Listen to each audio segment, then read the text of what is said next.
Hi everyone, it's Elinore here. How are y'all doing? It's time to paint some more Malifaux minis, and I'm going to be painting these harpooners. Like, we're almost finished with the one that we worked on last time. We just need to highlight her top and shade and highlight the metals. And then I thought we would paint her buddy, this angry looking dude,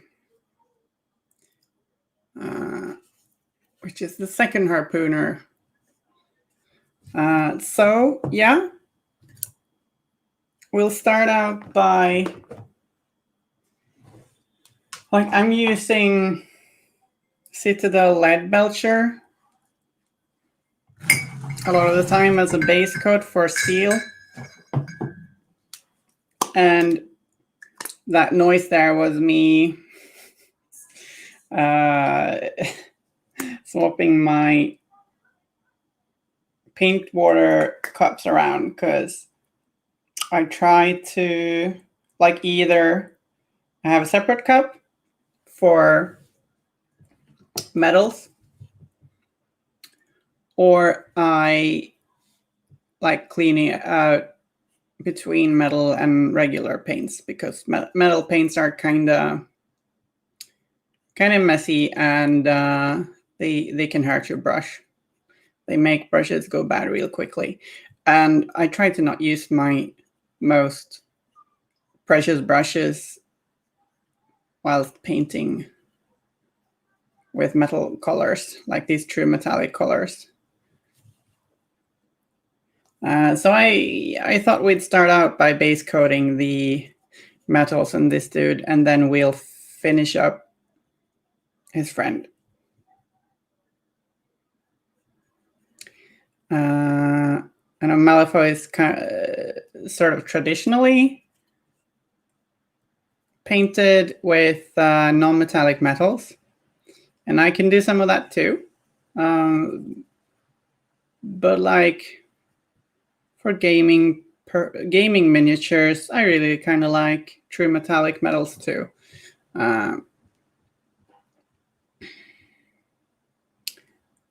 So that's what I usually do. Like, to me, non-metallic metal paints is kind of a like display painting thing, though you can of course use that for everything. That's just like my personal taste. So Playware, the glitter of mini paints, in my opinion, gets everywhere. Yeah, it is certainly the glitter of miniature paints, and that's why I'm at least base coating metals usually very early in the process.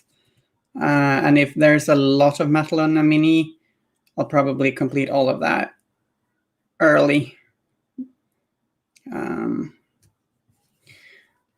So we'll just base coat all this metal, which is mostly on the huge harpoon gun.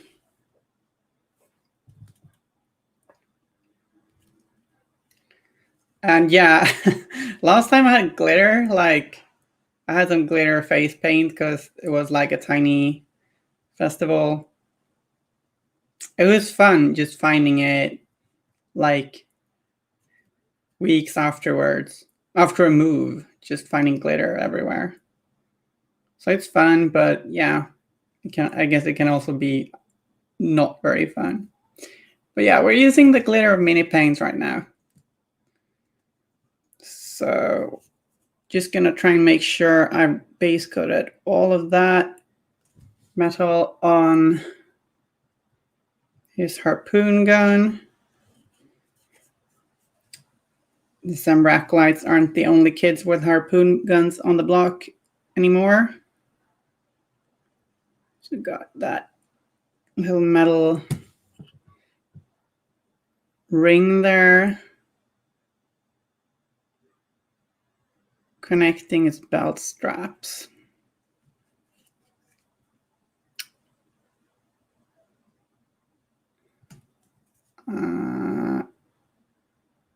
Missed a few spots there.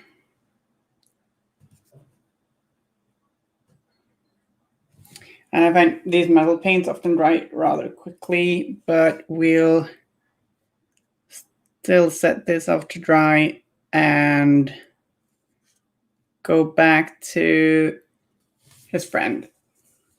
You love this model? Yeah, it's pretty cool. Like, it's got some, I think it's growing on me. It's very aggressive, and the whole shark tooth theme is pretty cool. Like, I started out with the Chica because, like, she was one that really spoke to me, but I really don't mind either of the models. They're pretty good. Yeah, the giant shark teeth, like the having these huge, like, megalodon shark teeth as shoulder guards is pretty badass. And I like that they're pretty different models, but they still feel like you can see that they're the same class, sort of.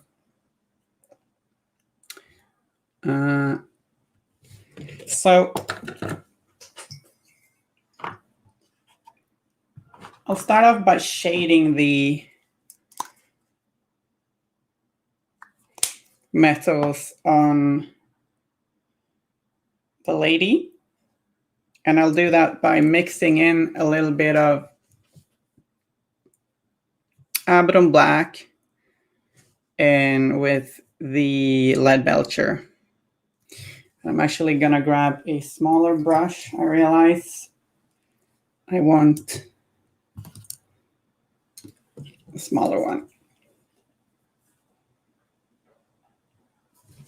Just gonna grab a little bit more black.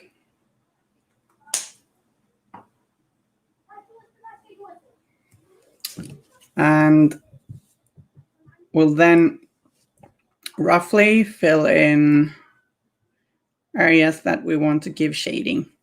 So I'm looking at these hooks, and naturally, like they've got, it's almost like they're double-edged, or no, well, they got like pretty clearly defined top part and bottom part. So we are hitting the bottom parts with that black and lead belcher mix, and trying to leave like a line in the middle. Fulgencio is now following. Welcome. I didn't quite catch all of your nickname there, but thanks for the follow and welcome to the stream. How are you? Like we've got this, like the underside of the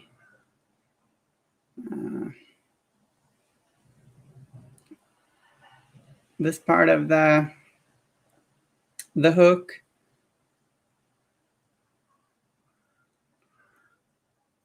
I'm just gonna close the window real quick because it's pretty windy here, and I think maybe that gets picked up on the mic. Sorry about that. So we got to decide, where do we want to put the shadows on her harpoon? And I often kind of paint metallics with a sort of non-metallic light approach. So you can use a lot of the same thought processes and ways to go about things while painting metallics and non-metallic metals. So I decided that this part would probably be in shadow. And then I decided that the lower part of her harpoon's, well, blade hook would have a shadow in the middle. And then, like, on the upper side, I'm putting a little bit of shadow over here too. So it's sort of like opposite ends. On the upper part, we got a shadow here and here. And on the lower part, we've got a shadow bordering to the light version, or the light side of the hook. And we're going to do a similar thing on the other side. We could reverse it if we want to, but I don't really see any reason to do that, because it's kind of like, I'm not being super scientific here, but I feel like since it's we see it from kind of the same angle, and if we pretend that the light is coming from above, then it should probably be shaded kind of the same, since it's held at a pretty neutral angle. But like, I mean, obviously there's physics and stuff involved. But like, if it looks good, it looks good.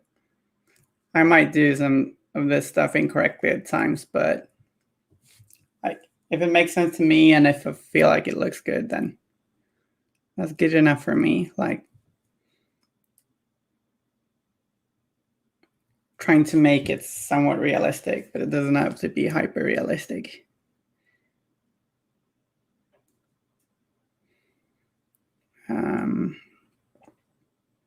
So with non-metallic metals and painting metals in general, it's a lot about contrast. Often with metals, you see the the brightest color and the darkest color or value is often very close to each other, which creates this really striking contrast. Shade underneath here.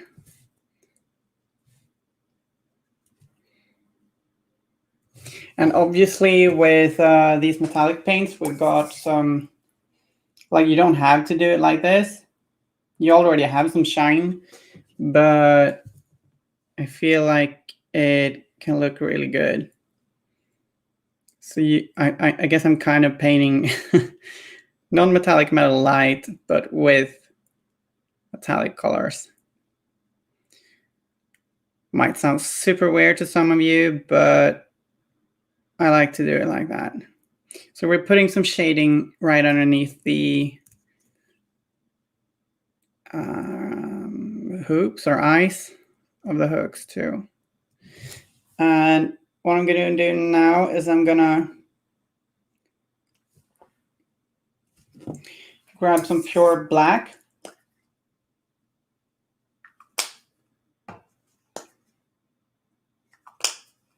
And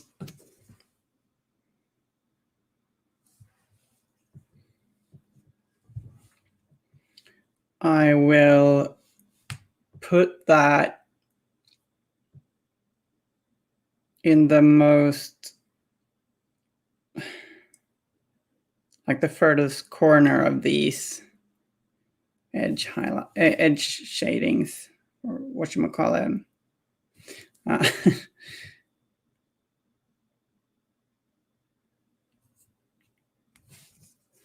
Sometimes use my thumb as a bit of a smudging eraser like that. Bit messy, but still do it. And here we go. So like putting a dot of black there, and in the middle of that shade we did underneath.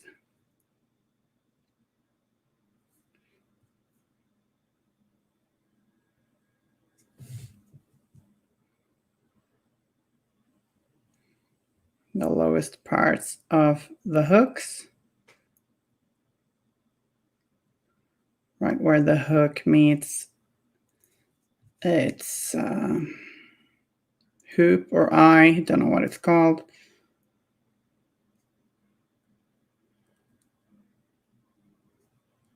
Just trying to put some pure black where we feel like there's going to be the most darkness, or least amount of light.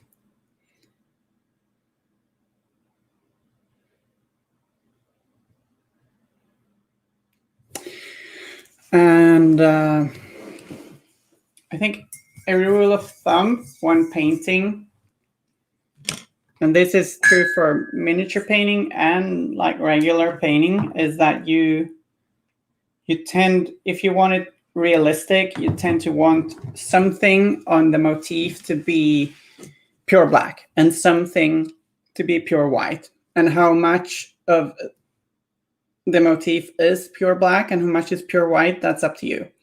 It can be like just the eyes are pure white. And I know like human eyes aren't pure white, but when we look at something in real life, our eyes adjust the contrast. So we tend to see something as pure black and something as pure white, and then a lot of values in between. So if you want to paint something realistic, you want to have that too. And that doesn't mean that you should highlight everything up to white and shade everything down to black. That is something you can do, but that is not realistic. Some surfaces are going to be shinier than others, and those will probably be what you see the whites on, like the pure white.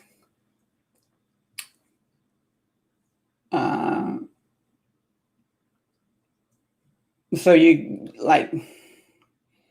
try to decide which surfaces should have the most brightness. This is something you don't have to be conscious about this like all the time when you're painting, but it's something that's nice to think of.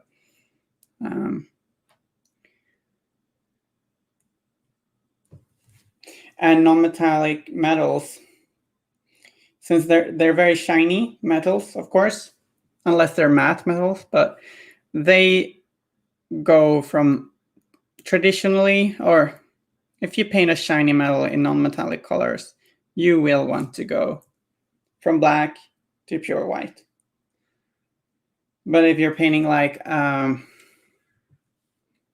example, her trousers, if we painted those with black as the darkest shadow and white as the brightest highlight, they would look pretty shiny.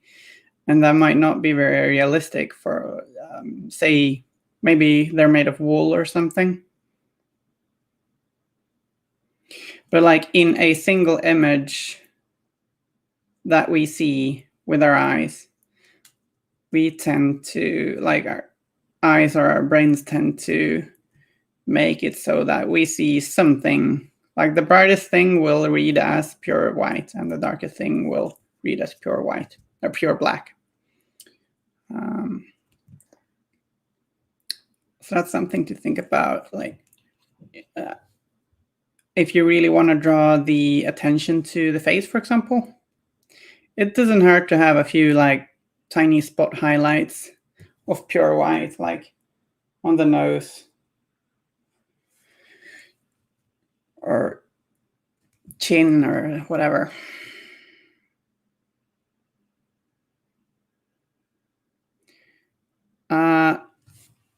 So I'm now picking some silver, which I'm mixing into the Lead Belcher color to build up the highlights. And I use Mithril Silver by Citadel, which is a color that's discontinued. It's just that mine is still going. There are lots of silvers you can use. It doesn't matter which one.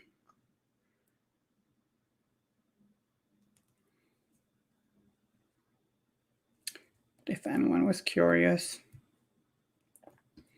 So in the middle of the highlighter parts, like the parts we decided were gonna be bright, we're putting some of this silver Lead Belcher mix.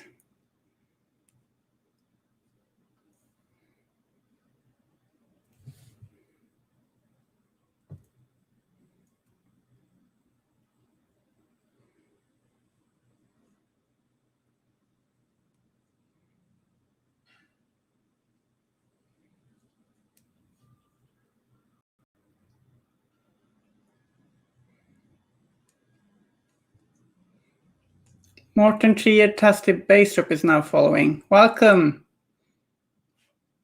Nice to see you follow. Don't know if you're in watching the stream, but thanks for the follow.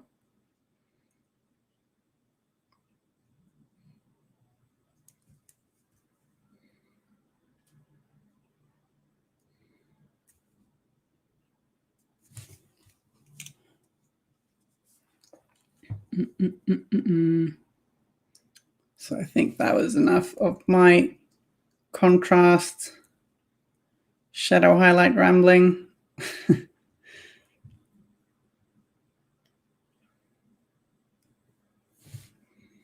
I'll pick some pure mithril silver and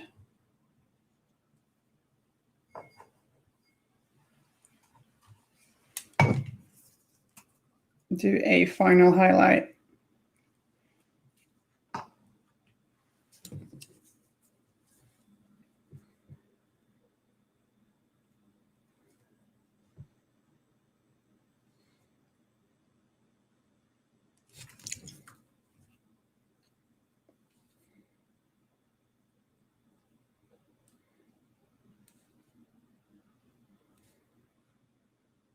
Like in the middle of this bright part and here, I think.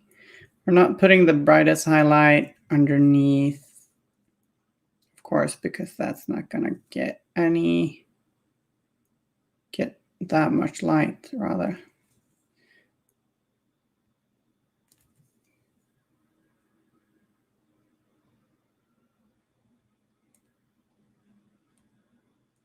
You might also want to accentuate the edges with this.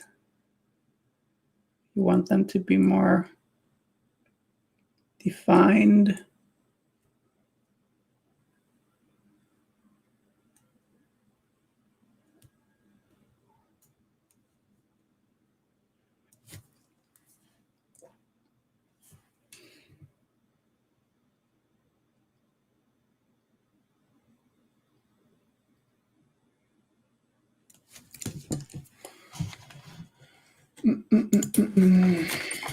So, people in the chat, did you have a good day? Or morning or evening or whatever?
There we go.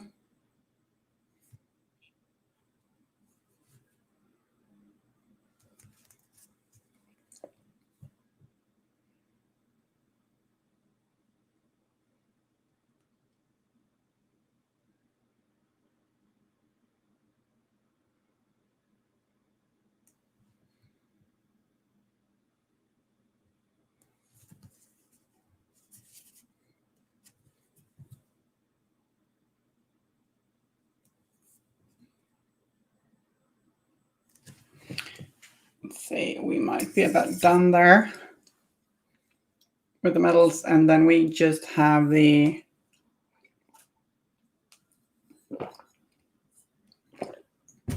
sorry, needed some caffeine.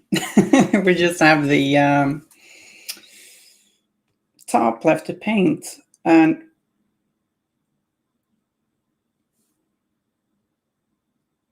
we're doing that with some Macragge blue with just a tiny bit of tiny bit of black. Actually, we are going to mix in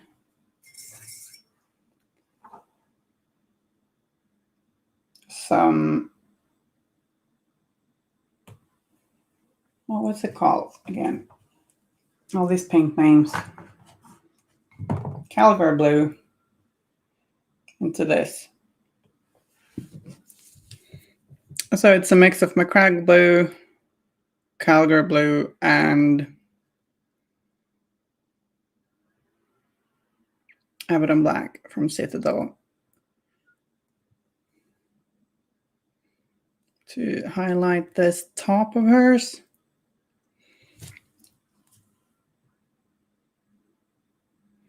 Because I wanted a pretty desaturated blue. If you got that, obviously you don't have to mix. I think in hindsight, I kind of have a pretty similar color from Reaper. But this is what we're doing now.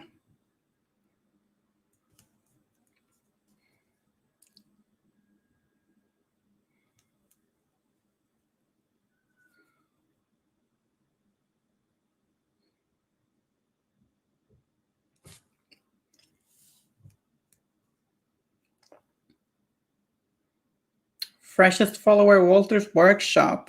Didn't see that pop up, but nice to see a follower there.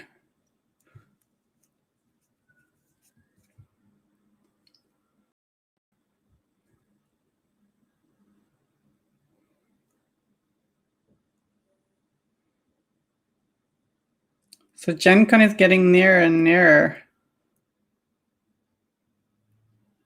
And I'm getting excited. I somehow feel I'm not the only one.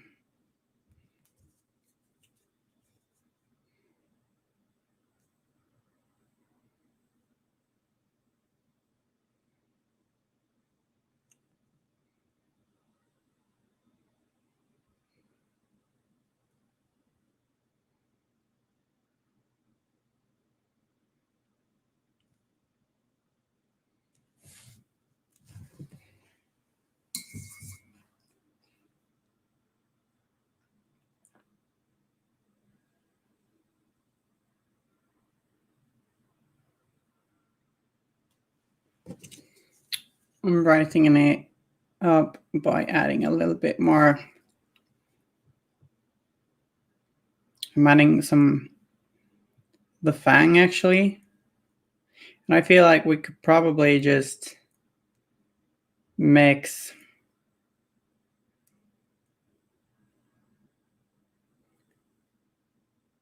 Caligar Blue and the fang now to get the color we want.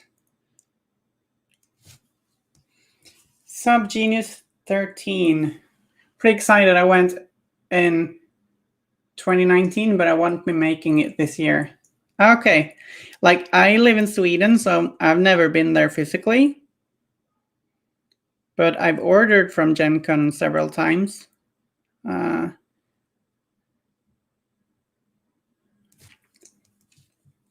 And there is some goodness coming up.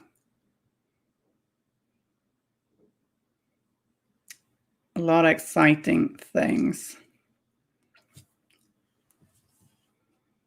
I'm really curious about what we'll be able to buy.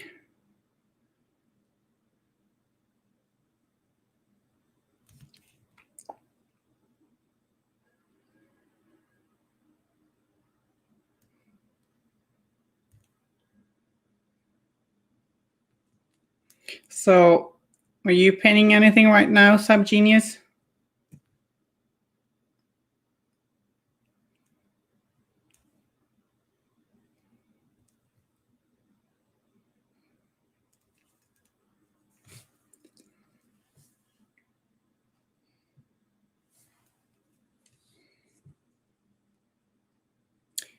Trying to hit the raised parts of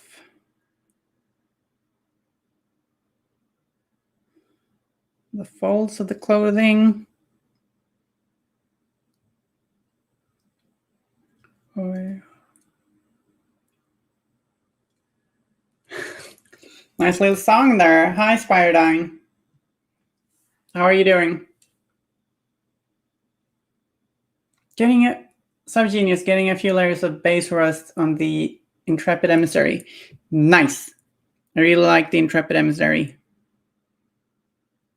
One really good model, both like visually and in the game.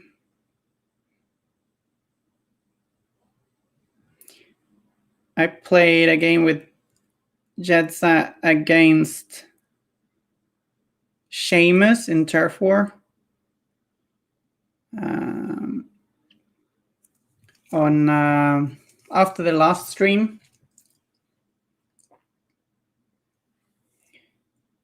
And I used the effigy with the upgrade to transform it, which I feel is pretty damn good with Jedsa, because you can very easily heal it up afterwards, after it transforms, and you can quite like help it survive until then. A verdigris using the Vallejo method. Vallejo have like their own official method of doing verdigris. When doing verdigris, I tend to just mix glaze medium with turquoise paint. But I'm really interested to hear like tips and tricks on how to make the best verdigris. So you're making sort of a bronze statue then, more than a stone statue maybe? Making din-din. Din-din. I'm guessing that's grown-up talk for dinner.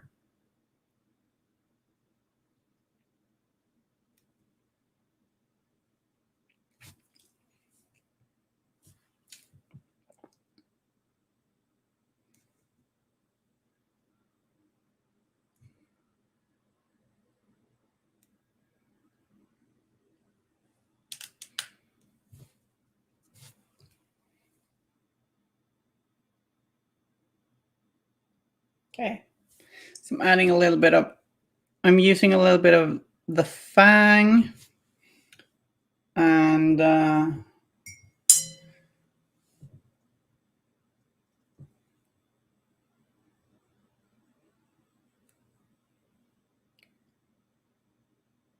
doing some watered down layers to build up some nice highlights. Spiridon, only problem with effigy and Jetsa is you can't save him if he's killed. No, you can't, but then again, nobody can, kinda. So, like, that's always gonna be a problem with hiring out a keyword stuff. And that's always gonna be a problem with the effigy. You feel like you would rather have the emissary all the time?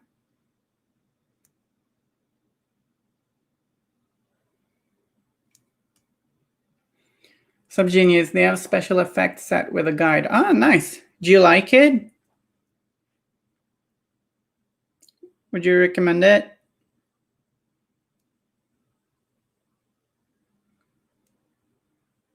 Big boy energy. Sure. The emissary is very good. But I kind of like doing the whole... I mean, it's still easier to keep the effigy alive than in other crews for transforming. What with all the healing.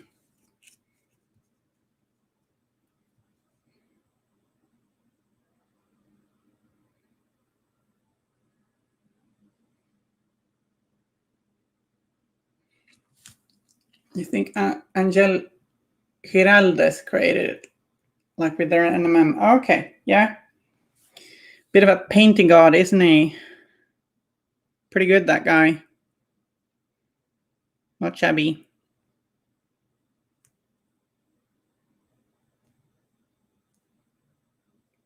So I didn't sing that song out loud, or that little melody you wrote out, Spiridine, but now I've got it on my head, and that's your fault. I didn't want to get it on my head, so I didn't.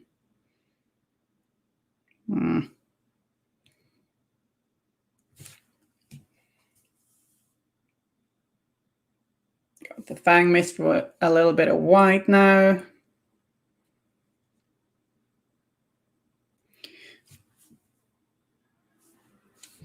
And I feel like the Jetster crew doesn't really mind having some take the lead action going on in turn 1. Or turn 2 for that matter. Though they certainly have movement tricks other than that. You know, a different song to get stuck in my head. The polka, huh? I had the audio on very low on that stream, so I didn't really hear much of that. I don't even remember why. I was talking to someone, being social or something.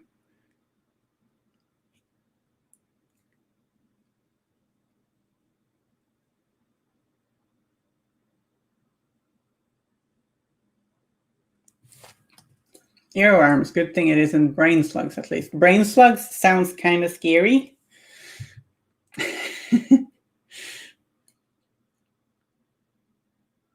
So far, so good. It also has a bunch of blood and gore. The subject in the guide is a zombie bust. Nice. I might have to check that out, Subgenius. And I do like zombies. Sounds like a very good subject for a special effects kit with instructions. I really do like painting undead stuff. So Trent's humming started a chain reaction. Yeah, I did notice that in the chat. It made me smile.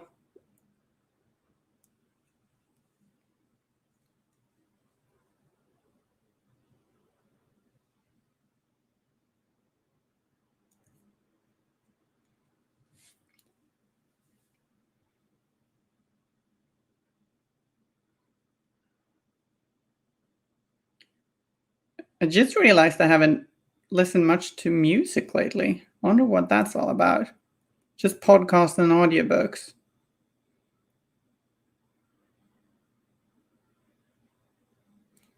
I'm currently listening to Harrow the Ninth on audiobook, which I really enjoy, though it's a bit cryptic and a little confusing. Like you're a bit unsure what's going on compared to the first one, which is exciting, but also makes me feel a bit dumb. But I haven't gotten far into it yet. I should listen more to the Breachside broadcast for some Malifaux lore goodness. And a good podcast lately. Well, there's this regular Swedish games podcast I keep following called Svamp Pod. But that's probably not a lot of fun for you guys who don't speak Swedish. So I listen to a lot of Swedish podcasts. I do.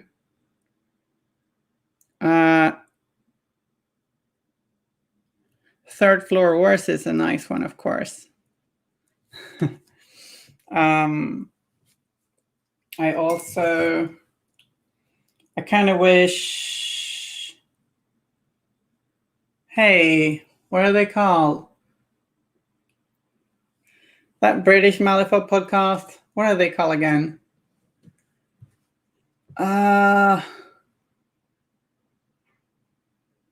With Doxy and Varney. Flipping Words. Thanks. I miss those guys. Bring back Flipping Words. They're amazing. There's a lot of podcasts that cover Malifaux that I need to check out, though. I feel like I'm sort of out of the loop there. What do you think are the best Malifaux podcasts? If you got any recommendations. Spyrdime. I'm listening to the Stormlight Archives by Brandon Sanderson. It's quite good. That sounds like some sort of fantasy thing, right? Harrow the Ninth, the one I'm listening to. from the Locked Tomb trilogy is Necromancers in Space. Pretty much. It's much better than it sounds. Or maybe it's just as good as it sounds, because that sounds awesome to me. Who doesn't want Necromancers in Space? I feel like the Locked Tomb has kind of a at least somewhat similar tone to the more comically dark stories of Malifaux, actually. Steam-Powered Scoundrels is a good one. I should listen to them more. I did listen to the Reveal podcast they did. That was nice.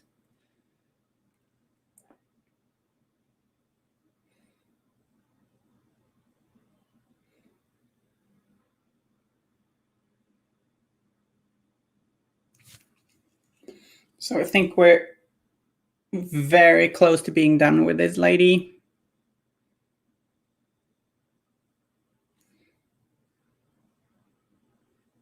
Doing some of these dotted highlights on her torn clothing.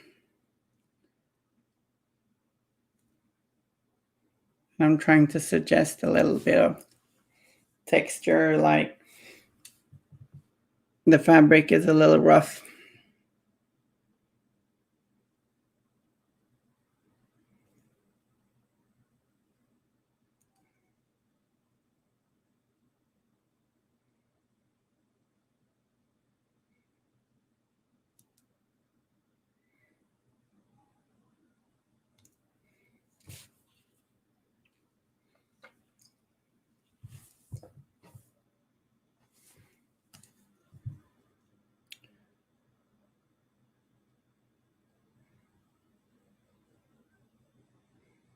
I need to buy more of the faction books to get more of the Malifaux story. I read the Neverborn one, and I got the Resser one to read. I've skimmed the guild stories, but I need to give those more of a proper read through too. And then I need to get the Explorer's book. There's so much nice to read. I want to get in on the next Steam-Powered Scoundrels ship-episode. Yeah, that's nice. Right. I was going to listen to that and then I forgot. Malifaux shipping.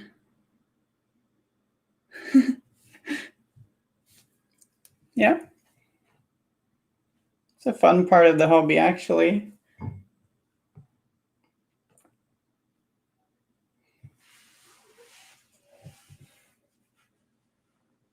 Fantasy. Okay, yeah. Stormlight Archives. Might check them out.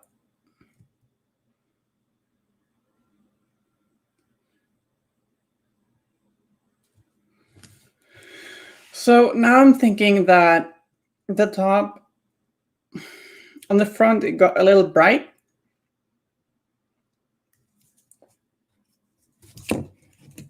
So we might dull it down a little bit.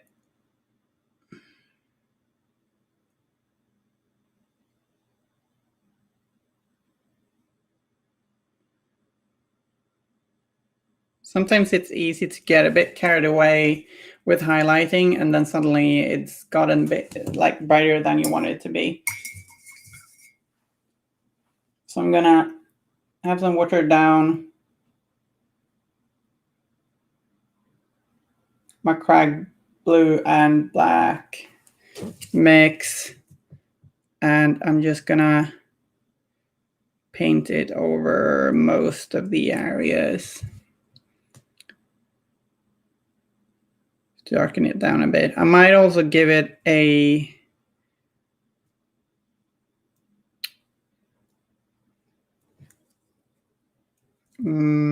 Macragge. Did I say Macragge brown? I might also give it a Macragge blue, like a dark blue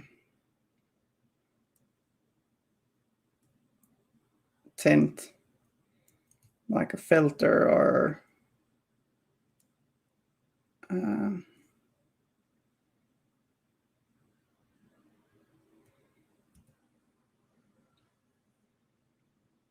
glaze.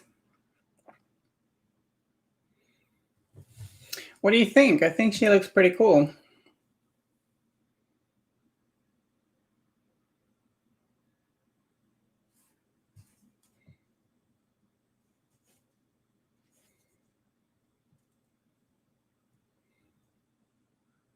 Looks badass. Thanks. I'm gonna try and do a like a beach base for her, which should be cool.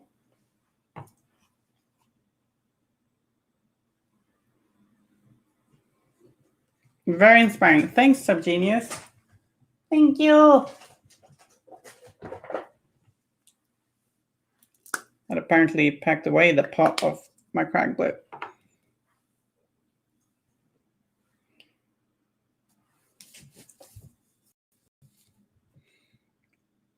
So I'm mixing Macragge blue with just some water because I can't be bothered to pull out the glaze medium. Sometimes I get lazy, and we're allowed to be a little lazy. But like I'm tinting it with the Macragge blue because I thought it got a little bit too bright and a little bit too desaturated. I know in the stream yesterday, Trent, right, talked a lot about how when you're highlighting, you're trying to balance building up your values and building whilst not losing your saturation, because if you're highlighting by adding white, you're dulling the paint down so the highlights can look a bit bleached and bland, which can look cool too. Like a bleached look can be really nice, but tinting with thin down layers of paint like this can really help bring back some saturation to the colors whilst also pulling the highlights together. Yeah, thanks for the follows, Logonix. Nice to hear from you. How are you doing?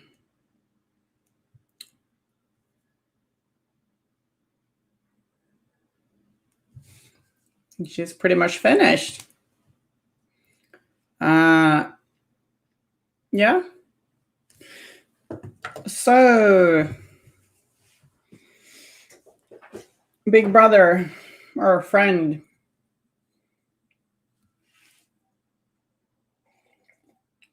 I was thinking we'd paint this guy with dark skin. So I'm going to use some Citadel Cadisham Flesh to base coat the model.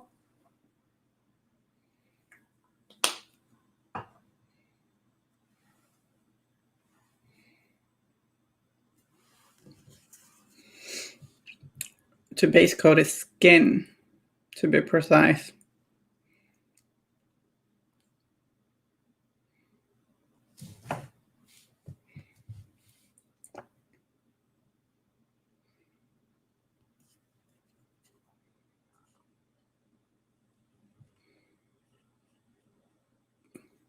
Hi, nice to see you're back.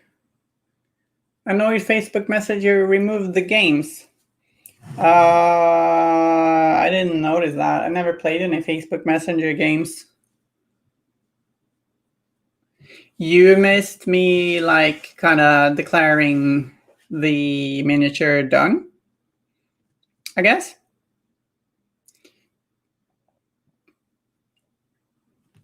Except the base, of course. And I'm now base coating her pal with Kaddish and Flesh. Okay. Yeah, that's nice. You play games on Facebook Messenger with your daughter. So, like, they removed all their games? Why did they do that?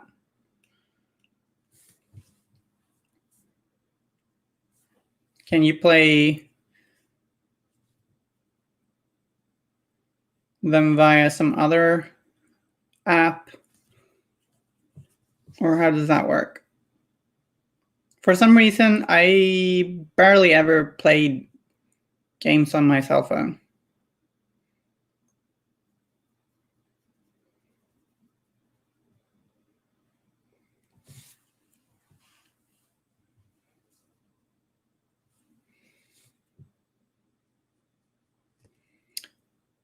I wonder if after this miniature I should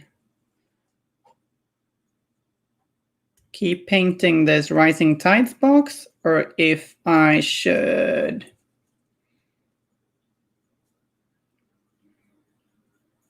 paint another gremlin.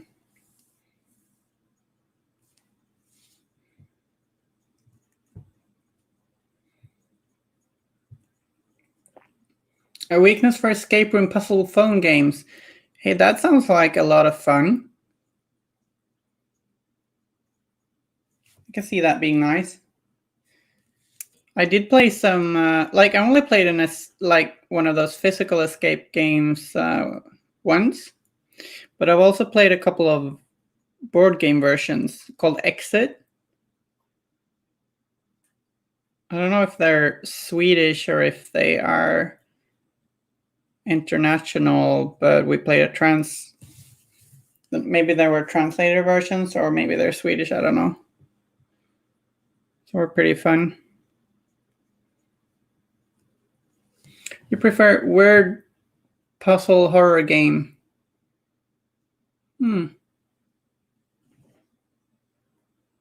Like on the phone? Salty sea bass. So when's Weird going to dip their toes into the MOBA market? Well, yeah. I guess the characters, like, and all their skills are pretty ideal to translate into a MOBA. Oh, that was what Spiridine was referring to. I get it now. Sorry. For some reason, I read the comments in the wrong order. Kitty walking in front of the camera. Hi. Hello, kitty cat. Being chased by Seamus. Is that your idea of a good time? Kitty bomb. Yeah.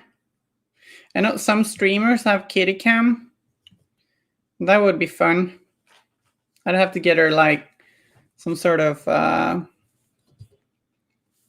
shelf to be like her favorite shelf then.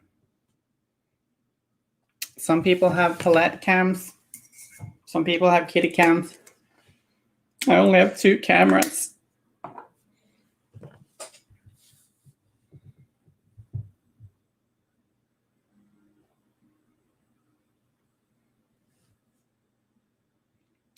You can just play Outlast. What's Outlast?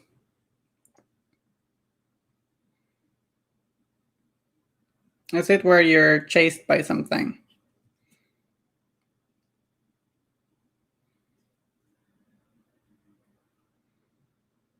Wow, I feel like my base coating of the skin is a bit all over the place.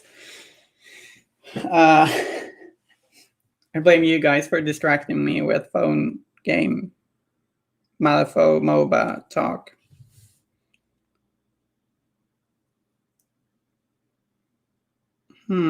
My middle finger is hurting a little bit. Sometimes it does that when I paint. It's a little annoying.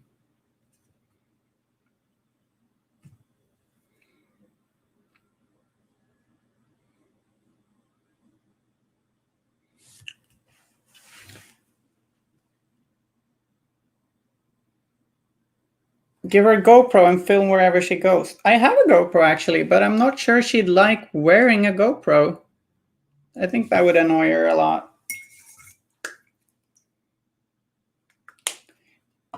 Like, it is tiny, but it still weighs a bunch for a kitty cat. Would be cool though.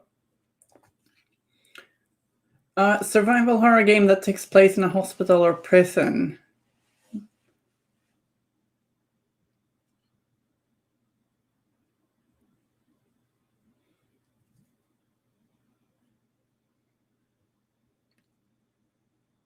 Out of Coke, huh?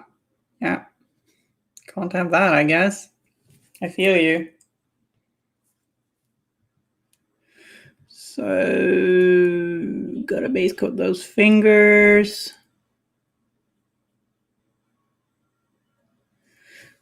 Got church bells chiming in the background. I don't know if you hear them. I guess someone just got married. And I guess I live close to a church.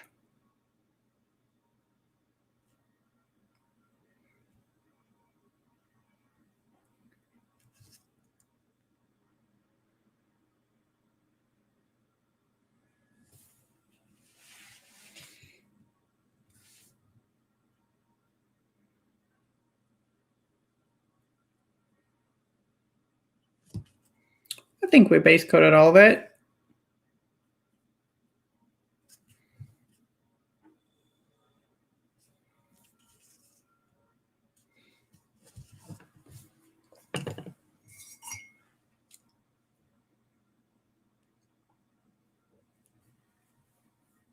Yeah, true. I know, like, people do put cameras in their kitty cats. So you can certainly do that.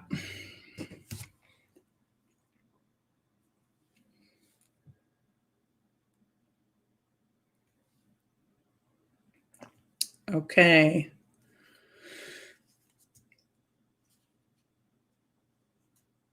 So next step.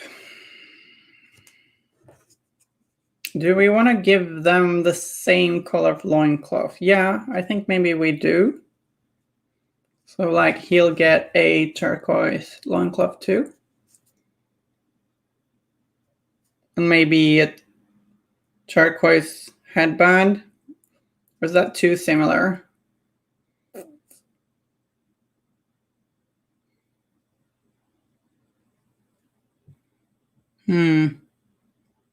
Or bandage. I guess it's a bandage.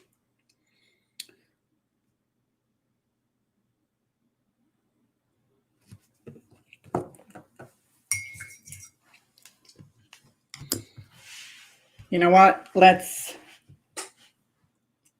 paint that metal. Let's get that over with. How about headband and paints and make the sash a complementary color? Headband and pants. Yeah. We can do that.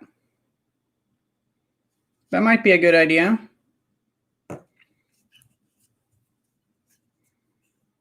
Mixing it up a little bit. So I'm grabbing some black and Leadbelcher again.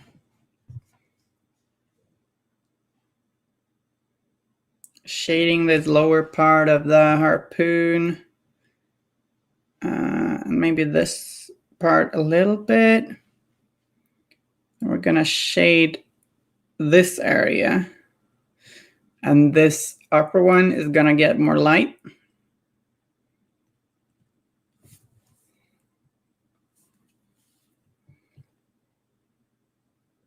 So we want to build a lot of contrast here. Hoping for pink trousers. Why do you always hope for pink trousers. I feel like you've said this before. Like, whenever I think of colors, someone's there saying, do it pink. I don't think pink trousers is this guy's style. Ain't nothing wrong with pink, but I want him to fit in with the other Harpooner, you know? Okay, I mean, you can always hope, right? I'm sorry. I'll give you that. You can hope.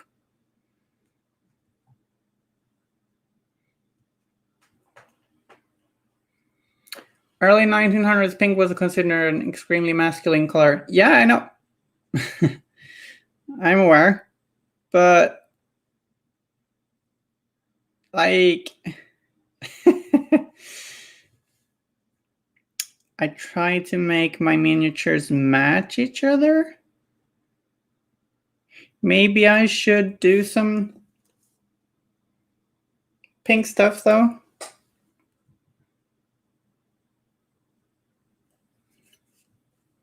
But I feel like pink doesn't really scream nautical to me.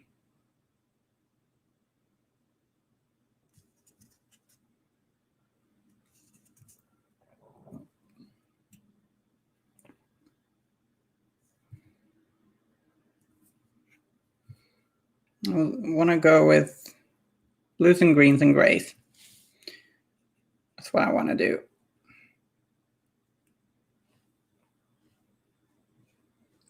See, I'm looking for hints to paint pink and too scared to ask. Okay. I'll try and make a stream where I paint something pink. Don't worry.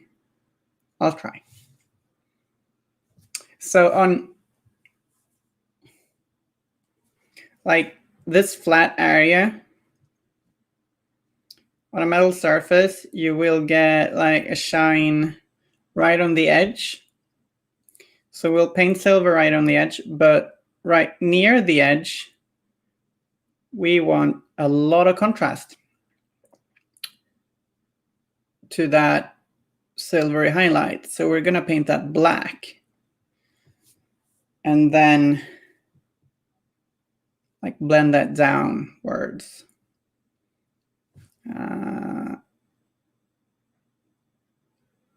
Into the lead belcher. We got black and lead belcher mix, blending it downwards. We're going to do that in this area too. Generally, you'll get the most light on the edge up here and on the lower part.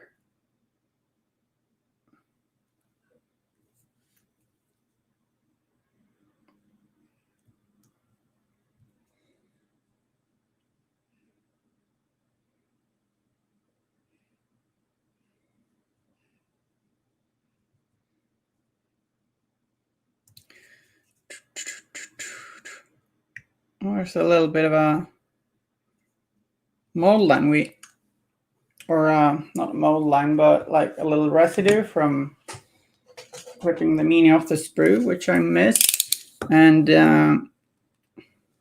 yeah, I'm in the middle of painting it, but if you notice you missed something like that, you can just scrape it off.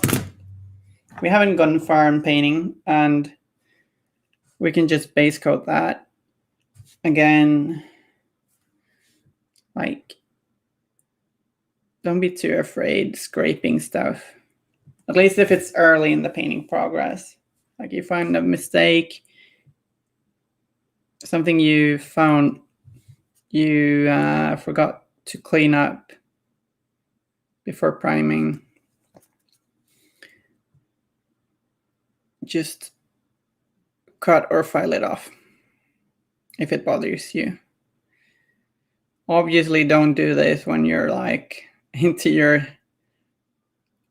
5th layer of paint on that area, because then you'll just ruin things. But when we're this early in the process, it's no trouble at all.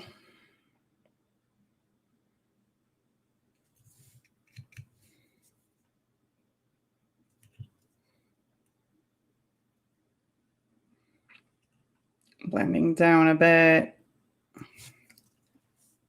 Taking the brush. Lick that brush.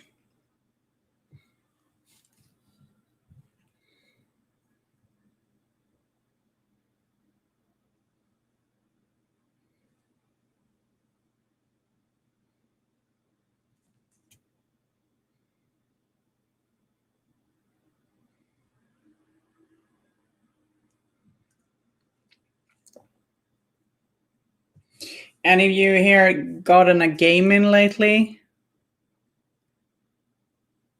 that you want to talk about? I'd love to hear. Like I mentioned earlier, I played a game the other day, but I'm like so eager to play more.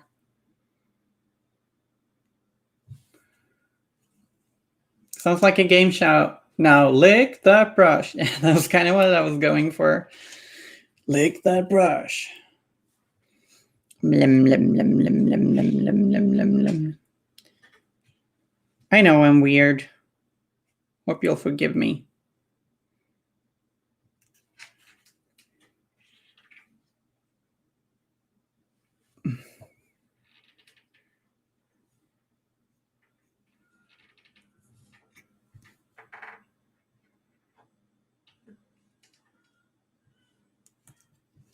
No game for me yet, but I'm in October. In October, I'm going to start running through the Breach online one-shots. That sounds great. I've yet to try through the Breach, but it would be a lot of fun to do. Like sometimes I'm playing this game called Blades in the Dark, which has a little bit of a Malifaux light feeling, but it would be really nice to get like the real deal sometime too.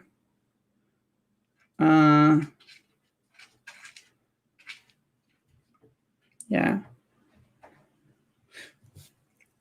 A bunch of... Oh, you played Blades in the Dark? Yeah, it's really cool. I feel like.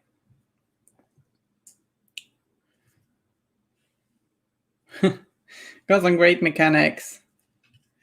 They really incorporated the whole being a thief, being a sneaky thing, but like the whole flashback thing being like, oh, I totally planned for that. Yeah, I planned for that. Kind of reminds me of like cheating Fate.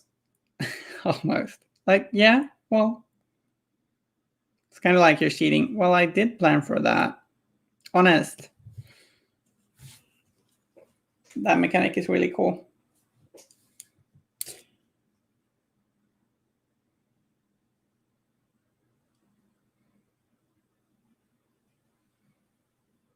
You know, it would be cool to have like a Malifaux heist movie or something. Maybe I just want to play a Malifaux heist role-playing scenario. That'd be cool.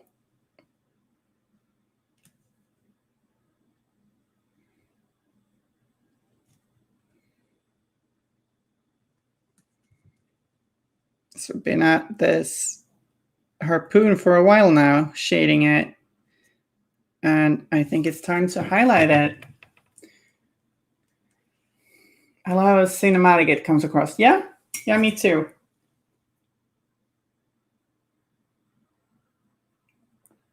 And I like that it like accounts for like it sort of helps with the limitations of the player. Like I'm playing a spider, which is this kind of mastermind manipulative character. And like, let's face it, in real life, I'm no mastermind. So that whole flashback thing really helps with that. That way you can sort of like play that mastermind character without being an actual mastermind myself. You can be dumb and still be a mastermind. Woo! Spiridine, Malifaux University of Transmortis panty heist to the guild barracks. Wait, panty heist? It sounded reasonable until panty heist. Or am I just confused? Who am I kidding? I'm perpetually confused. Just love the image of University of Transmortis frat boys. Yeah. I bet they're kind of weird frat boys. Aren't they?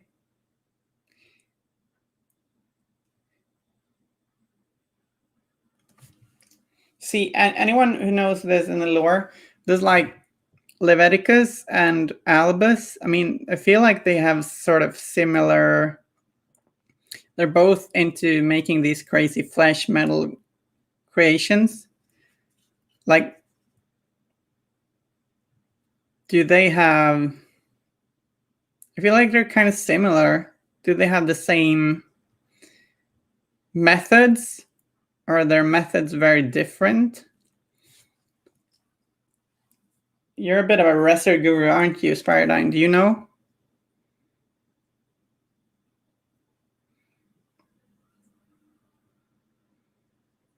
I think it's cute that Albus is kind of a podcaster. He's got this whole radio show. He's like the influencer of Malifaux. Are Albus and Levi frat brothers? No, I don't think they are.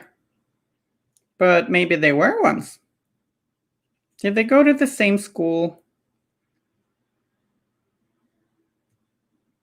Maybe they did.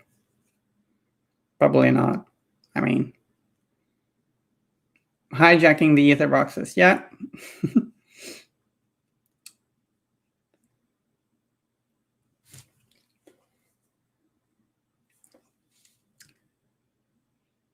He's like the real influencer in Malifaux.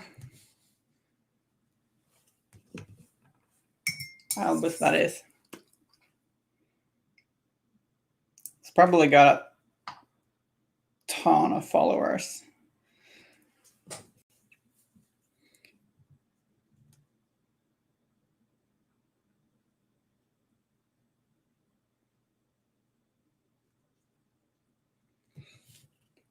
Resogram? Yeah.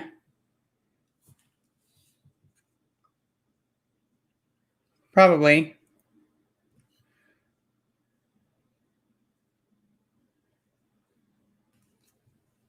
I feel like Albus posts news stories where like the students they bake a cake for his birthday and he's like in tears of joy. Maybe he's got other students, like he's got student of steel, student of sinew, student of the other bits. Maybe he has student of sugar, student of flour, student of like a baking student. Surely he doesn't do his baking himself. He's a necromancer. Spiridine, I feel like they approach it from different angles. Levis takes a living guy and grafts stuff to it until it is dead, while Albus takes dead stuff and grafts stuff to it until it is alive. Oh, yeah, there's a difference there.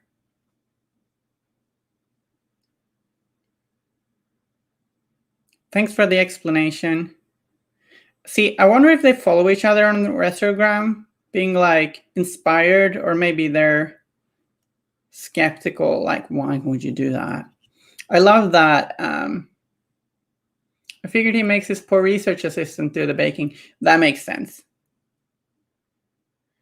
Research assistants. Yes, Lord? Where's my mud cake?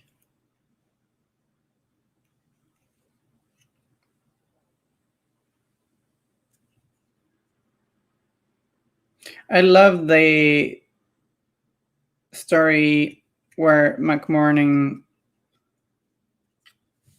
meets Marcus in the wild.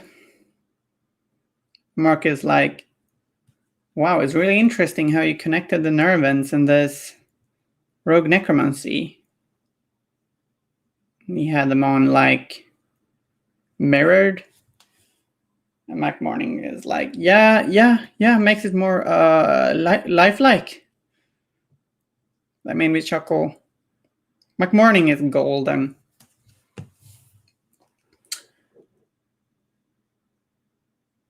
Sean Gleason, hi, nice to see you. How are you doing? How have you been since last time? I feel as Sebastian and the research assistant always meet at a bar and go, you wouldn't believe the day I've had. That would be such a great webcomic. Oh, that I'm also reminded of the story with McMorning where Nicodem is like, they're onto us, something like that. And like death marshals arrive at the door, and Nico is like, what are you gonna do about this? Oh, I'll just kill them. And he's like, but the guild's gonna notice if their death marshals go missing after having a visit to the coroners. Oh, that's true. That's really annoying. And then later he just forgets about that and just ends up killing them anyway. I love that story.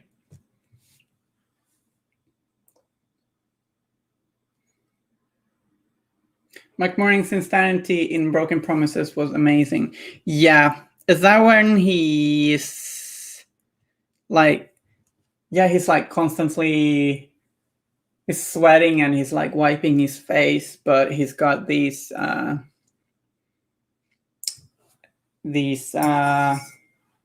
scalpels on his hands or in his gloves, constantly like cutting himself, and he thinks he's just sweating, but blood streaming down his face. That's in that book, right? Sean doing good, listening, glancing while working. That's nice. Glance away. Hope you have a good work day. Where are you from? The US? You say scalpels, but honestly, that's just his modeling knives. Yeah, maybe. Maybe he likes doing miniature stuff. Are we done with the medals? Maybe we are. We could do a little scratch or two.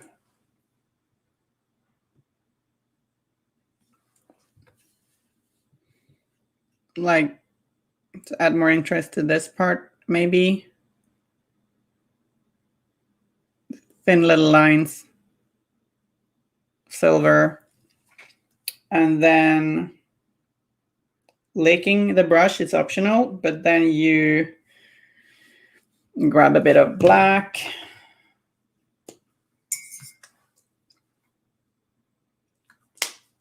And we paint parallel lines above that silver to make them look like kind of deep scratches. Isn't McMorning just a modeler just with more living components? Yeah, I guess. He's a modeler. That makes sense. Optional isn't though? Is it though? I'd say it's optional. You don't have to lick the brush if you don't want to. No pressure there.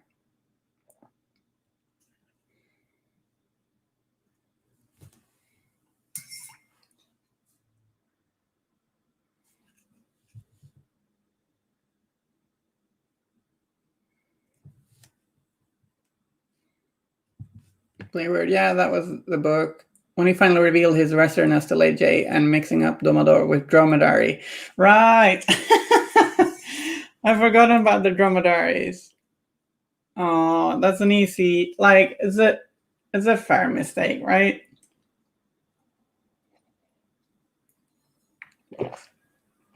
It's a fair mistake. Anyone can make that mistake.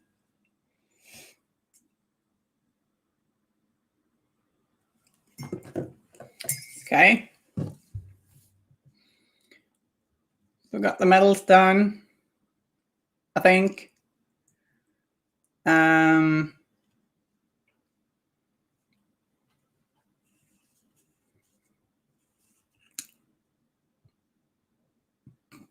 Thanks. I'm glad you like the medals. Some of that sort of non-metallic metal approach to painting metallic metals. Call me weird, but I'm not the only one who does it.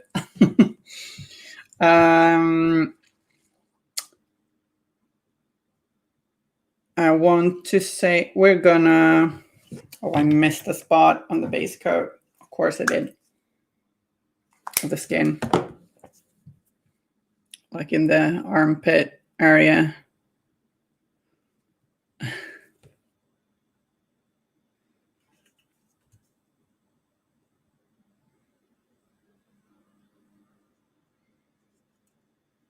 Okay, so we'll... Yeah, I'm gonna go for that thing where we paint his trousers turquoise. So we're gonna base coat those with Lupercal green, which is the same paint we used to do the loincloth and hat of his friend. And then I guess we'll do the loincloth in a gray or blue-gray color.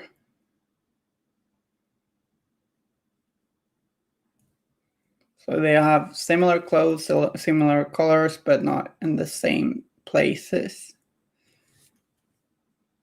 Makes it look less uniform. So that was a good suggestion there, I feel.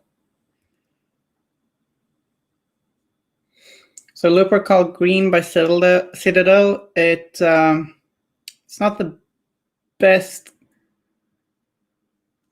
base paint when it comes to coverage, so we're gonna need 2 layers.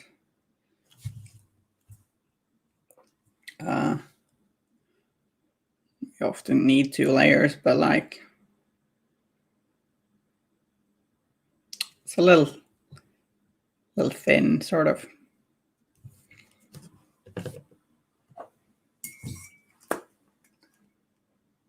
Spiridine, I wonder how MCM would react if he met Sophie. Would he finally think he found his dromedary cadaver? I think McMorning can tell the difference between an undead cow and an undead dromedary. Don't you? Don't insult the doctor now.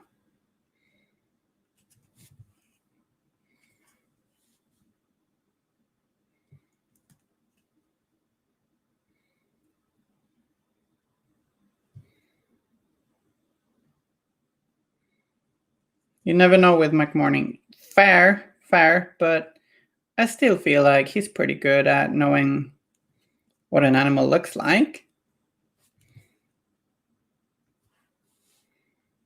I'm sure he's got very good anatomical knowledge when it comes to animals.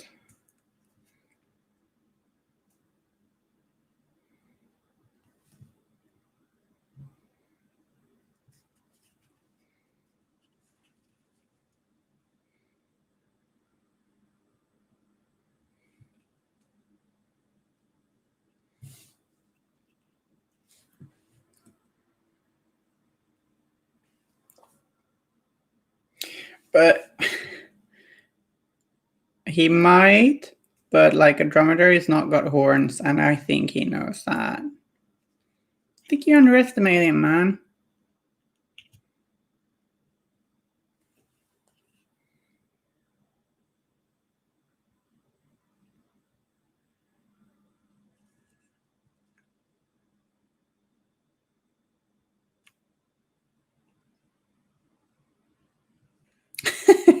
That's a nice comeback. I bet if McMorning made a dromedary, it would have horns. Yeah.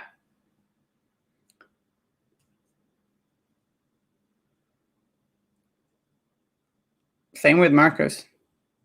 Or like spikes on its bump thingy.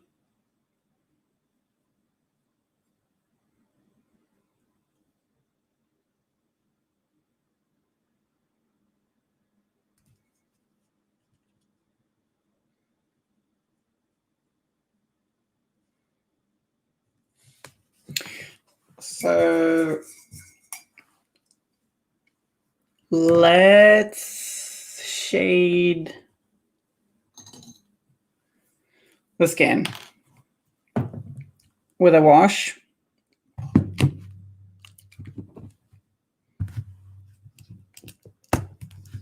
I'm going to use Agrax Earth Shade to try and help build some shadows pretty quickly. Wait, is that the right paint? Yeah, it is.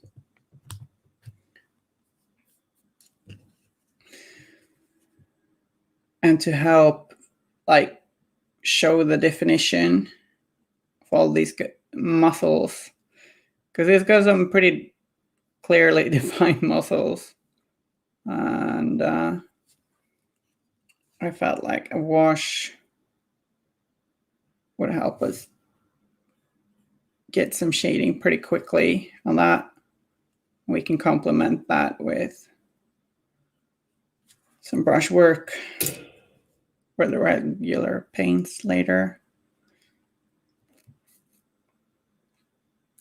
Flippo, hi, how are you doing? Saw you're making good progress on your outcasts.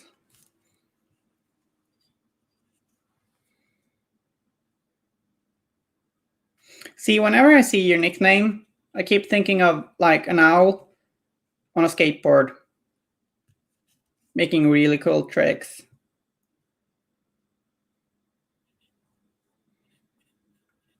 That is not a bad thing. That is a good thing. It's intentional. Yeah, I figured.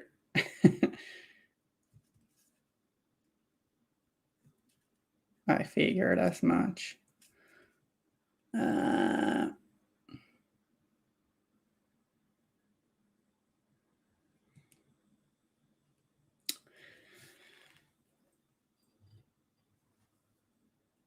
Should I try this out with Maxine or with Cooper? That's the question. Or both. I don't know if I'm more interested in Maxine or Cooper.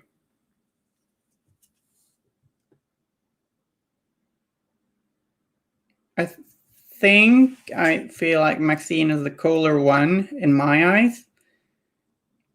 But Cooper seems like he's a fun guy to play too.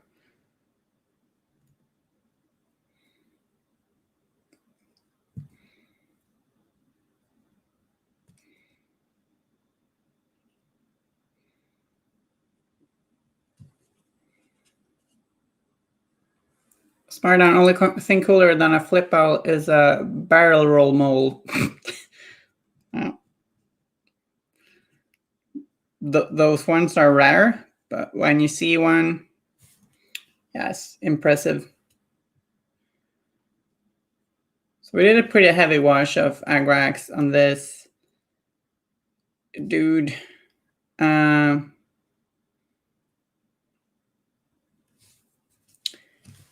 And we'll then do a second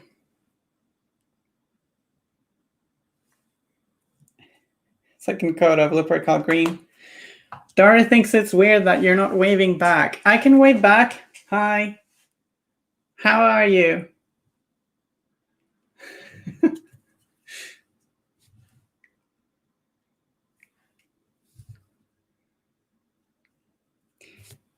Did not mean to be rude.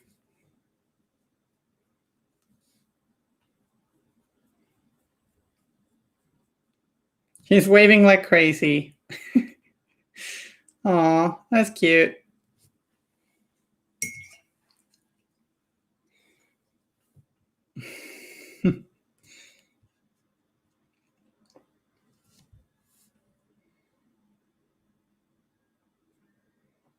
How old is your daughter? 6 years old. Yeah? Plenty of years. More than a handful.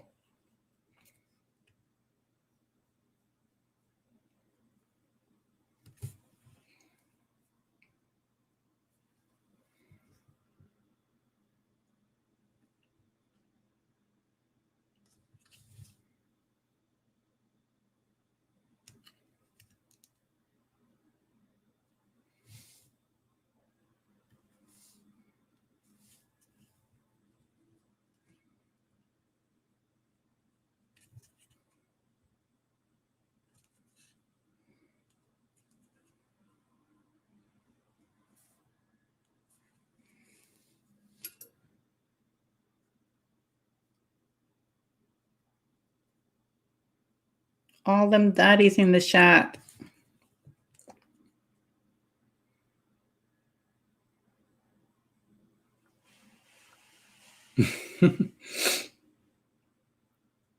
It's 6.5 when you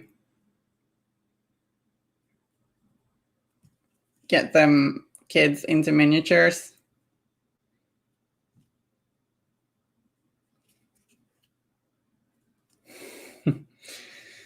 Okay, so is there anything else we can base coat while this is drying? Yes.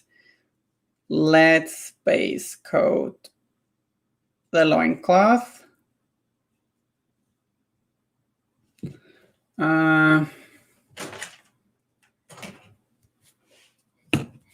Wait, is that...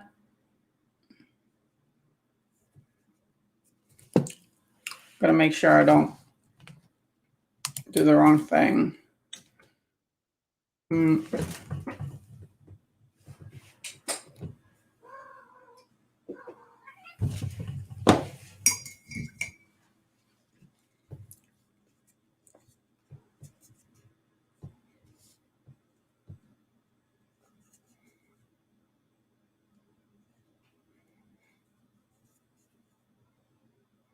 I think maybe I painted some turquoise onto what was supposed to be loincloth. Well, I'll base coat the wood of the harpoon in Rhinox hide.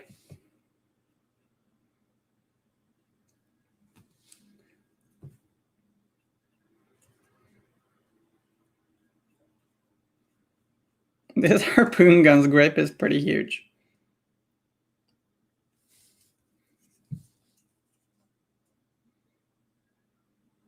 Secretly getting her into mini since she was 3. That's nice.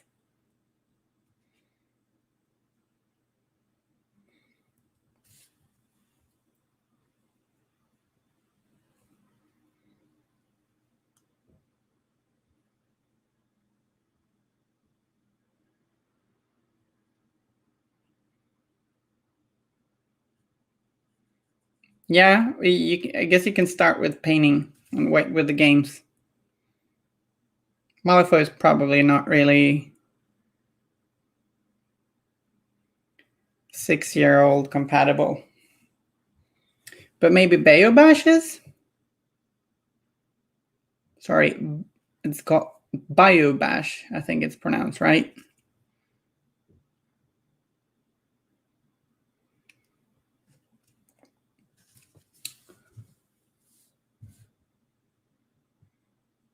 Also in my own language, not the... I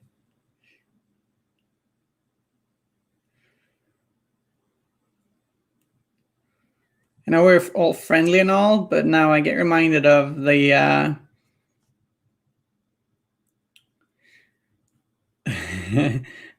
the dad battling in Dream Daddy, a dad dating simulator. If you heard of that game, where two dads meet in the park and they brag about their daughters to each other. That's really funny. Not saying you're bragging, it just popped up in my little mind. Playward, I hope to start doing kids painting days again at my little GS one day. Yeah, that sounds like a lot of fun.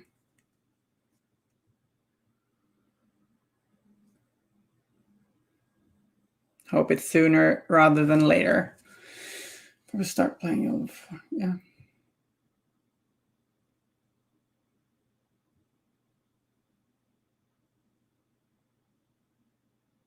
Not bragging, we're scheming. Okay, yeah, sure. Oh, she plays, your 8-year-old plays the Lord of the Rings games. That's nice. Big Lord of the Rings fan. I did it before and it went well. The kids really enjoyed it. Yeah, I can see that.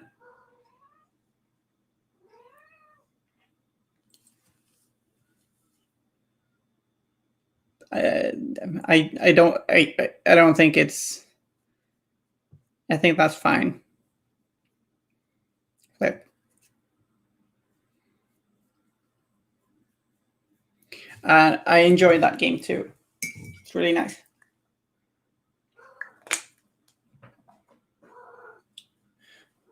Kitty really wants dinner. Forgot to give her her last bit of food. So if you heard cat complaining, sorry. She's suddenly hungry. So I'm now doing some more exciting base coating of the leather areas in Rhinox hide mixed with Abaddon black, same colors we used to paint the leather of the last mini. So we're gonna do similar clothes, similar leather, going for a sort of drab brown looking leather, with the wood being just a tiny bit more saturated. Wow, I keep missing lots of things. Missed this part of a handle. Oh.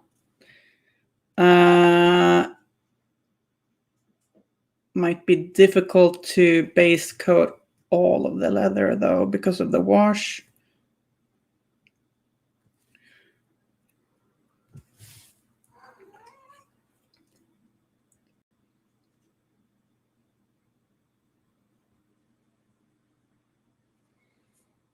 Yeah, thanks for the clarification.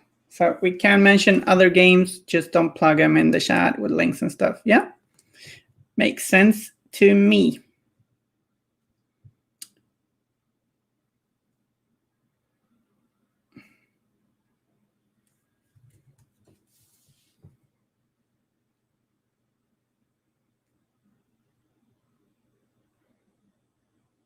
No, I kind of agree. Like Henchman Hardcore is simpler, but it's still not super kid friendly. And like that's part of the reason we love Malifaux, I guess. Like that it's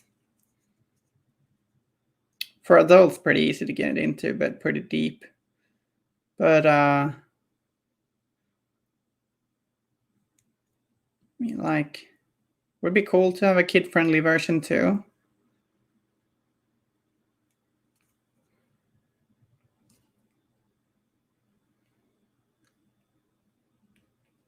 Enforcer Brawl? Yeah, sure. You got like one miniature. That's where you got one miniature each, right? Never did that. Did Henchman Hardcore, but not Enforcer Brawl. I'd forgotten about that thing. Guess you can pick enforcers that aren't super complicated also. Like some models are certainly simpler than others.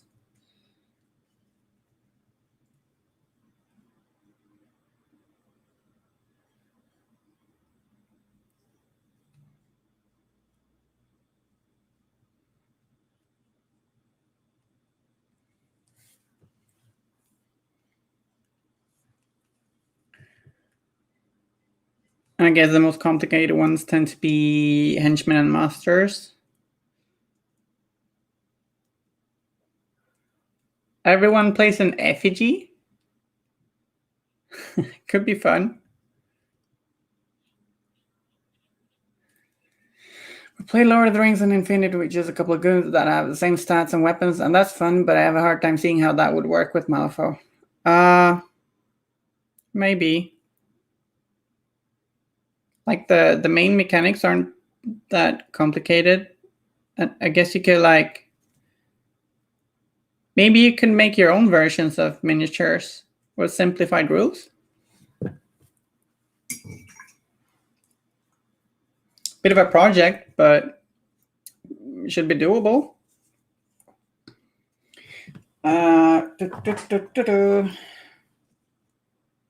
Okay, so what color do we paint the loincloth in? What do you guys think? Should we do the light blue? Probably light grayish blue, or her.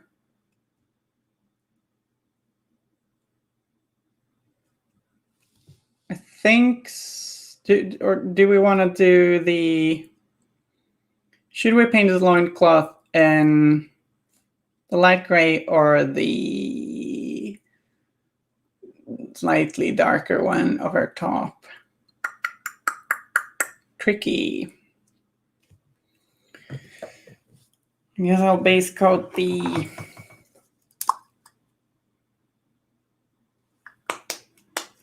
Mallee shark teeth. I wonder what Malifaux sharks look like.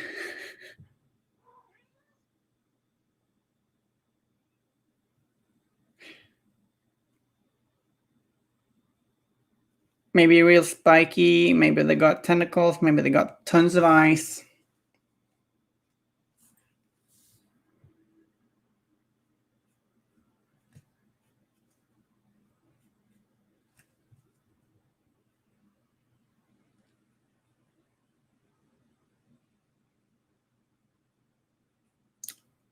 One thing is clear, they're probably terrifying. The frenzy came from Malifaux Oceans. Right, yeah, of course. We got the frenzy. That's a shark with legs.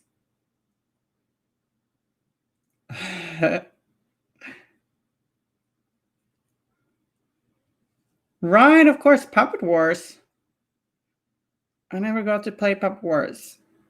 It's really cute. I've got this zombie chihuahua somewhere, which a friend got me. Should paint it sometime. So I'm base coating the teeth with Steel Legion Drab.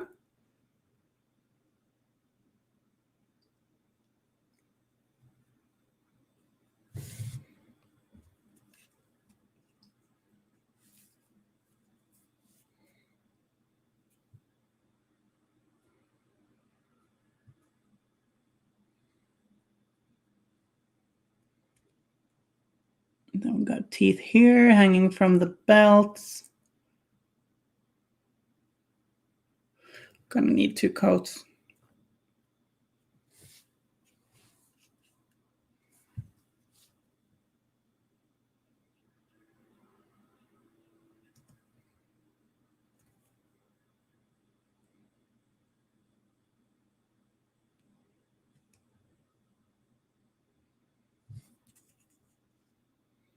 Hello, Guslauda, how are you doing?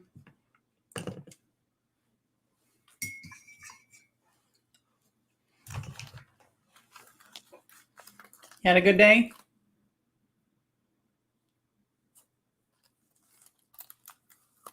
Yeah, I'm good. Thanks. We finished the first Harpooner, and we are doing the kind of boring stages, I guess, of the second one.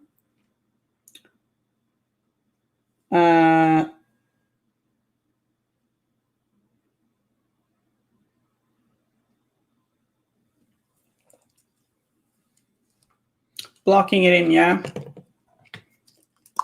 Not super exciting, but we're having a good time, I'd say.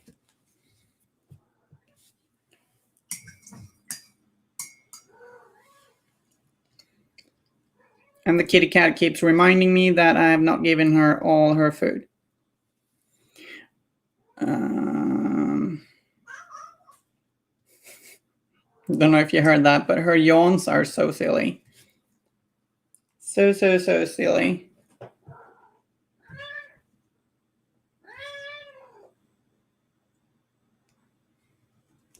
I always have a good time with the Playword Twitch streamers. Aww.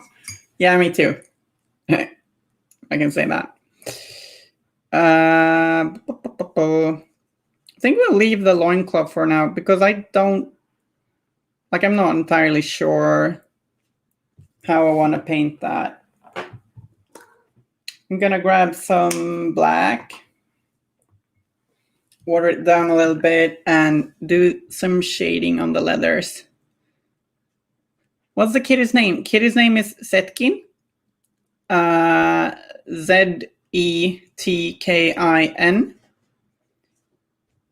Named after a historical figure, Clara Zetkin, who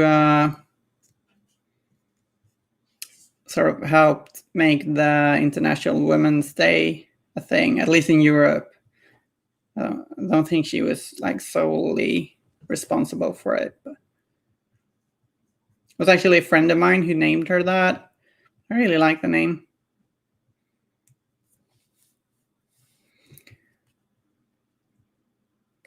So she's obviously got a lot of nicknames like cats tend to get. So I tend to call her Zetkin, Keenan, or Lilkin, stuff like that.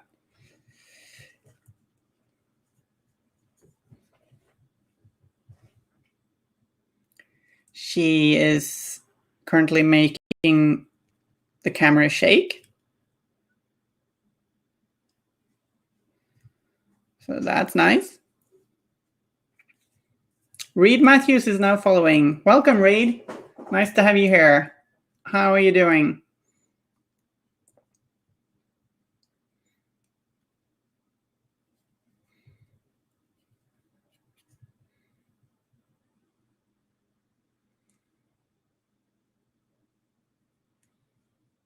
Sean Gleason, loincloth could be the whitish gray with dried blood spots.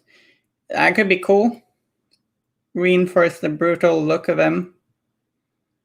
I mean, it does look like a pretty scary guy, I would say. Yeah.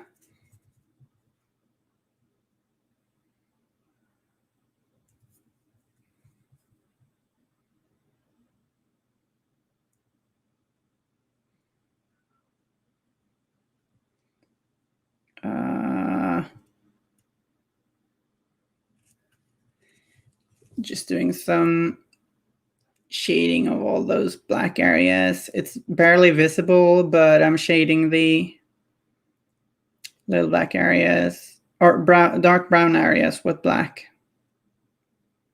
Not shading the black areas. Sorry. Oh God. Sometimes I say things I really don't think I'm saying. So bear with me. If I'm saying really weird things, so something that sounds like the opposite of what I would mean. I'll try and keep that to a minimum, but it happens.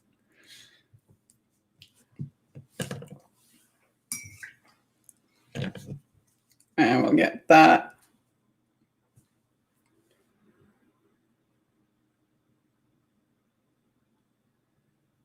Second base coat onto the teeth.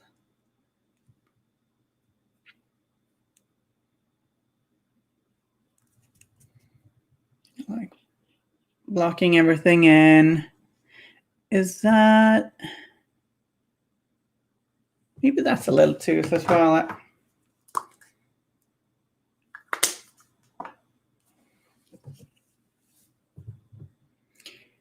And thank you for the suggestion on the colors for the loincloth. Really appreciate it.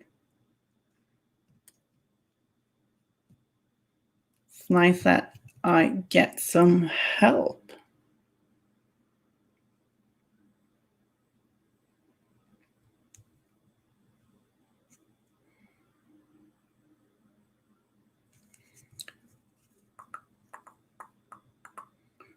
So the stream is nearing its end, and I will be wrapping it up soon.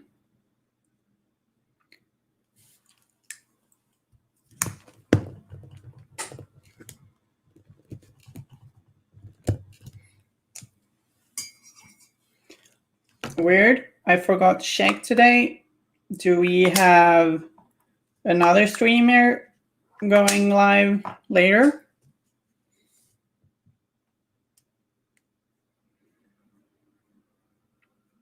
I will be back painting these Harpooners on Tuesday next week.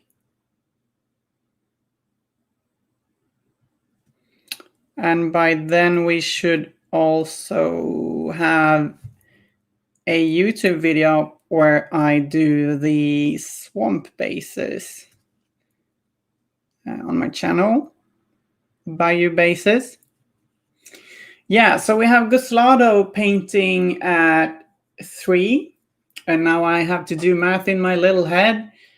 So that's in an hour, right?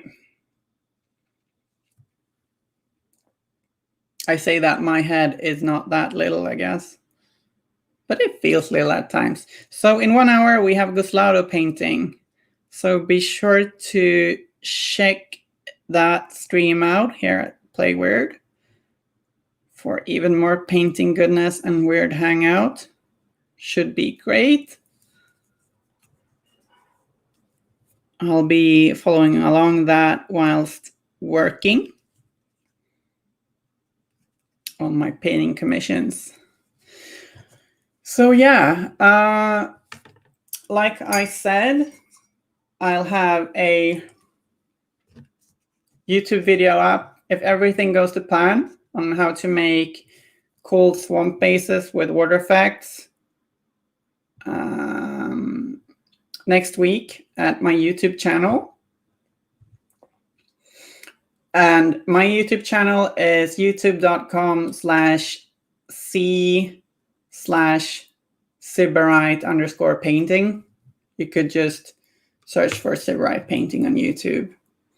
And on Instagram, you can find me at Sybarite_painting. And here at Twitch, I'm Sybel, SYBHEL. Thanks for the links, Play Weird. Hi, Eugene Wainwright. Glad you liked the stream. It's been a lot of fun hanging out with you guys, and I hope you like what you see. Next time we'll be highlighting this guy's muscles and hopefully also find time to do some work on the cloth and or shark teeth. We also got to make bases for these minis, of course. So thanks a lot for hanging out with me, and remember that you can tune in here again in an hour to watch Guslado paint and have a chat with him and us other Mali folks. So yeah, thanks for today, and happy harpoon hunting, painting, etc. See you.